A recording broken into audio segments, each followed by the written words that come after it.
ये राष्ट्रवादी सोच नहीं है, ये गैर राष्ट्रवादी सोच है। इस देश में 24 कैरेट के राष्ट्रवादी सोच के लोगों ने देश को आज़ाद कराया। मुगलों अंग्रेजों के मौत के घाट उतारा, देश को आज़ाद कराया, संविधान बना। संविधान की सूची में सूचीबद्ध हो जातियाँ, लेदरमैन, वाशरमैन, फिशरमैन, जो नदियों के किनारे रहने वाली हैं, ये लोग नोट और नौकरी चोरी करने के आरोप में जनता ने इन्हें सत्ता से बाहर कर दिया है। इन जातियों का जिन्होंने देश को आज़ाद किया है, उनके नोट और नौकरी की चोरी की है, चोरी करके लेदरमैन को दे दिया है, फिशरमैन के, अदरमैन के हैं कि मिल्कमैन और लेदरमैन को दे दिया, अदरमैन का हिस्सा लुटवा दिया। तो इसलिए इनको सत्ता से दूर होना पड़ा है और उसे छुपाने के लिए कहीं जाके छपना चाहते हैं और कुछ है नहीं। इस देश को सींचा है हमारे लोगों ने खून से, इसलिए यह अशोभनीय काम। भारत भारतीयों का देश है, कहीं विदेशियों का नहीं है। लगातार वोट चोरी की बात कर रहे हैं, बिहार में भी यात्रा कर रहे थे वोट चोरी को लेकर के, कैसे देखते? वो तो 18% निषाद है, वो तो जान रहा है कि नोट और नौकरी के चोर हैं लोग। हटाओ, मोदी योगी को लाओ, मोदी जी को लाओ। है मोदी जी कमाल हैं, मोदी जी एक लाल हैं जो कमाल हैं। मोदी जी ने अर्थव्यवस्था सही किया है, मछुआरों के घर जाके चाय पिया, 56 फुट की मूर्ति निषाद राज भगवान राम के लिए अयोध्या में जो है गरीब के घर। ये सब क्या है? आज प्रधानमंत्री मत्स्य संपदा योजना में इन लोगों ने 3000 करोड़ रुपया दिया था 70 साल में, लेकिन मोदी जी ने 6.5 साल में 41,000 करोड़ रुपया दिया है।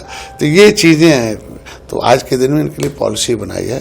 तो आज के दिन में ये सब नोट नौकरी चोरी के आरोप में है और ये गलत है। चुनाव आयोग के ऊपर, चुनाव आयोग स्वतंत्र एजेंसी है और चुनाव आयोग अपने हिसाब से, हमारी सरकार ने कोई कानून बनाया हो तब तो दोषी हम लोग।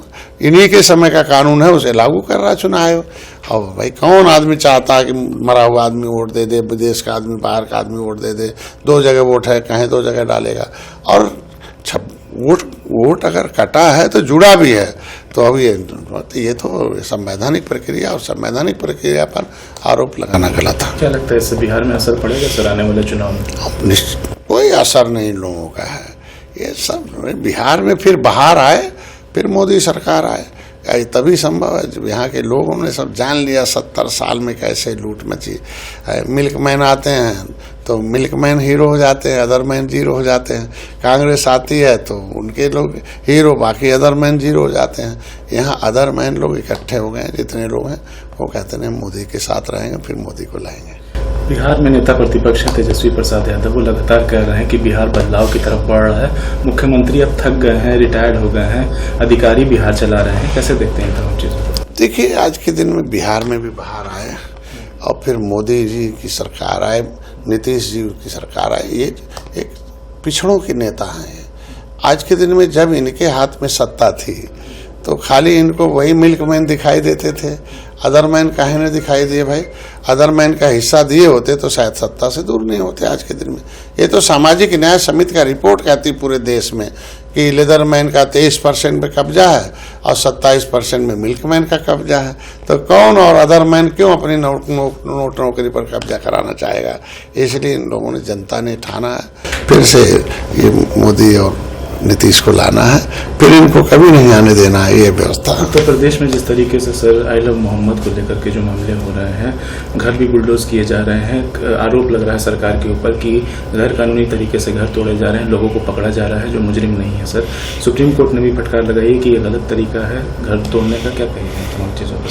नहीं, जो गैर कानूनी है उसी को तोड़ा जा रहा है। अगर बिना कानून के दायरे में आए कुछ है तो गलत है, और जो कानून तोड़ेगा, कानून का उल्लंघन करेगा, वो तो सजा का पात्र है ना। हम क्या अपराधी होना, अपराध बनना तो अपराध ही नहीं था, लेकिन आज अपराध कर रहा है ना। दहशत फैलाना, माहौल ख़राब करना, लोग सड़क पर लोगों को इस तरीके से फिर से बवाल करना, ये सब क्या है? ये तो गैर कानूनी कह रहा।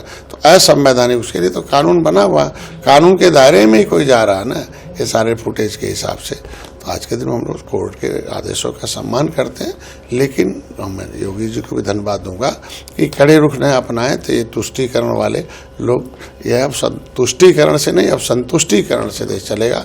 तलवार से नहीं, संस्कार से है। अब संविधान से चलेगा, शरीयत से नहीं चलेगा। इसलिए शरीयत वाले हैं जो परेशान करते हैं और शरारत करते हैं।